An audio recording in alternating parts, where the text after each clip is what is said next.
Du coup, nous allons porter des vêtements de chez Folie Fringues, comme je te le disais tout à l'heure. Ouais. Donc voilà, c'est vraiment une jolie marque.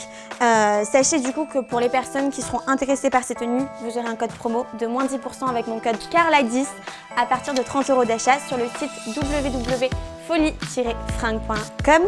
Donc je trouve ça vraiment hyper beau. Moi, je porte beaucoup de tenues de chez eux et j'en suis fan. Ah, moi, du coup, j'adore. en plus, là, on est assorti. Donc au final, on va Vous allez porter être le belles pull pour toutes ma les deux. maman et moi la robe.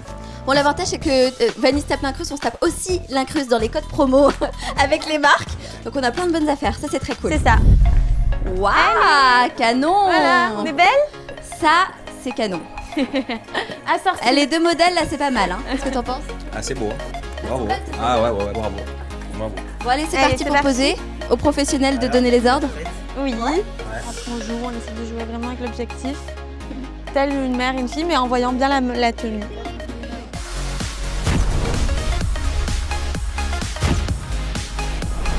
Voilà, super, c'est trop bien ça. D'ailleurs, Vanille, Oui. ça serait bien que tu viennes un petit peu exercer non, mais moi, je avant sais de pas nous poser, moi. regarder. Bon, je me tape Allez. l'incruste, mais je sais pas poser. Hein. Allez, c'est parti. Rentrez, je vais chercher du chocolat chaud. Bon, Carla, faut que tu m'expliques Allez. comment on pose. Hein. On n'essaie pas de croiser les jambes, ça affine vraiment la taille Affinons la taille. et de Attends. bien regarder l'objectif. Girl power. Bravo les filles. Allez, on rentre. Chacun de vous. Il fait Oh, oui. hyper froid. Oui. C'est parti. Au chaud. Merci beaucoup le photographe. Bisous, merci. Kevin, chocolat. Bon Carla, j'avais envie de me retrouver un petit peu tranquille avec toi parce que c'est vrai que depuis que je t'ai retrouvée ce matin, ça arrête pas. Donc j'ai plein de questions qui me viennent à l'esprit, que je pose souvent dans Vanille se tape l'incruste à chaque fois que je rencontre des candidats. Et ce qui est étonnant, c'est que j'ai toujours des réponses très différentes. Et la première qui me vient à l'esprit, c'est comment on devient candidat de télé-réalité? On ne devient pas, c'est simplement, je pense qu'il y a certains caractères qui ressortent dans chaque aventure et des personnes peut-être plus spontanées ou qui sont plus à l'aise avec la vie en communauté ou qui n'ont pas peur des critiques, n'ont pas peur du jugement, qui se sentent bien en confiance pour être exposées. Et à ce moment-là, tu fais partie d'un bon candidat télé-réalité. Après, comment devenir? Je pense que moi, ça s'est fait comme ça en fait. Je travaillais et puis au final, on m'a proposé, pourquoi pas, de faire un casting. Et c'est vrai que j'étais à une période de ma vie où j'avais envie de changer. Tu faisais quoi? Je travaillais dans la coiffure. D'accord. J'avais un boulot vraiment qui me prenait beaucoup de temps. Et j'étais persuadée d'ouvrir mon salon plus tard, de coiffure. Enfin, j'étais vraiment hyper rigoureuse par rapport à mon travail. Et j'en ai eu un petit peu marre, je me suis lassée. Au final, cette demande était au bon moment. Et jamais j'aurais cru que ça aurait changé ma vie à ce point-là, au final. Les gens s'attachent justement à toi et connaissent toute ta vie, t'aimes bien? Moi, au départ, c'est quelque chose où j'étais vachement réservée là-dessus. Je me confiais qu'à mes propres amis. Et au final, je trouve ça me dérange pas de montrer ma vie du moment où je suis vraiment moi et la personne que je suis ne me dérange pas de la véhiculer aux gens en fait. Ouais. Même si je suis pas parfaite, même si y a des millions de personnes qui vont te critiquer, faut le savoir. Je m'en fiche parce que je suis comme je suis. Moi j'ai pas honte de pleurer, j'ai pas honte de rire, j'ai pas honte de dire que dans mon couple il y a eu des histoires de tromperie où ça a été difficile à vivre. Et si au contraire ça peut aider des personnes comme leçon ou à se reconnaître en moi, je suis très contente aussi. Oui. Et vous faites rêver, que ce soit les filles, vous faites rêver les jeunes filles, ça fait rêver tous les jeunes en fait qui vous regardent. Aujourd'hui, si tu avais une petite sœur ou si tu avais une jeune fille à conseiller qui voudrait faire de la télé-réalité, tu lui dirais quoi? Je lui dirais de pas tomber amoureuse. Facile à dire, pas facile à faire. Non, je lui dirais de vivre son aventure vraiment, mais de faire attention aussi, de prendre tout le temps du recul sur ce qui se passe autour de soi, et sur les personnes que tu vas fréquenter, parce que c'est vrai que dans ce milieu-là, tu rencontres un peu de tout et n'importe quoi.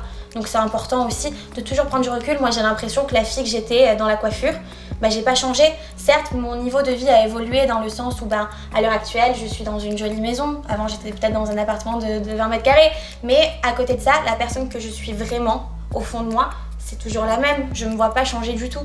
Alors oui, après, tu prends maturité, mais je me vois pas hyper superficielle ou Et si justement demain, pas du tout, quoi. la production t'appelle et te dit Carla, voilà, on t'annonce, les Marseillais, c'est terminé. Ça s'arrête demain, c'est fini. Qu'est-ce que tu fais? Je fais rien, en fait ça me ferait de la peine de les voir partir si ça continue pour les autres, de plus partager ça avec eux. Mais non, s'ils c'est pas arrêtent grave. totalement l'émission, s'ils te ben- disent la production arrête les Marseillais, c'est Et fini. ben là, tu vois, on est au ski, et ben on ferait les Marseillais qui partent au ski tout seuls, comme nous on a l'habitude de faire quand on part en vacances. Vous produirez vous-même les Marseillais. On produira nous-mêmes les Marseillais. Non, bah c'est pas grave. Enfin, je veux dire, on sera toujours amis, on sera toujours potes, et on partira en vacances entre nous. Et puis on le fera partager sur nos réseaux sociaux, et puis on s'en fout quoi. T'es fière Ça me dérange pas. T'es fière aujourd'hui de ton parcours?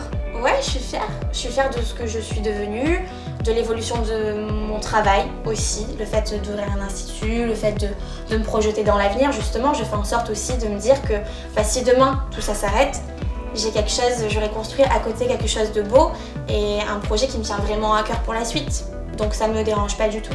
Et si demain, justement, cette télé-réalité, tout ça, c'est fini, pour toi, ça s'arrête, quel regard t'auras sur tout ce que t'as vécu déjà? Bah déjà, ça me ferait de la peine le fait de plus partir en vacances avec eux dans ces conditions-là. Mais à côté de ça, bah, la vie continuerait. Et puis moi, je pars toujours du principe où quand quelque chose s'arrête, une nouvelle commence. Et ça fait 4 ans que t'es sur W9, t'es très fidèle aux Marseillais. Oui. Est-ce que tu t'es déjà demandé si tu pouvais partir ailleurs, faire une autre émission? Est-ce que t'en as déjà eu envie? Non, faire une autre émission de télé-réalité, absolument pas. Parce que pour moi, les Marseillais, c'est ma famille. C'est mon petit bébé. Voilà, pour moi, c'est mes repères. C'est ma vie tous les jours. Quand je suis là-bas, je fais la fofa, je suis trop contente. Donc non. Après, bien sûr qu'à un moment donné où ça s'arrêtera, ou peut-être que ça continuera jusqu'à la retraite, on sait pas, les Marseillais vont jusqu'au bout. Bah justement, tu dois faire ça encore combien de temps, toi? Est-ce que tu as une idée de combien de temps tu vas faire ça? Quand ça me plaira en fait, où je me sentirai, où je me dirais, bah je vais partir parce que déjà c'est mes amis, et puis je vais encore apprendre plein de choses en partant, parce qu'il faut savoir qu'à chaque aventure, eh ben tu ressors en pensant différemment. Parce qu'au final, il t'arrive tellement de choses en si peu de temps, parce que tout est décuplé là-bas, bah, que ça te sert vraiment de leçon. Et dans 10 ans, tu te vois où? Dans 10 ans, je sais pas où je me vois, mais j'espère être heureuse, apaisée dans ma vie, stable. Peut-être maman. Peut-être maman, enfin oui, dans 10 ans j'espère, mais peut-être maman, et aussi je suis sûre en ce moment de tous les choix que je fais en ce moment, il m'arrive que du positif, donc j'espère que dans 10 ans, on se reverra peut-être dans un autre pays ou ailleurs. Pour une autre incruste. Pour une autre incruste.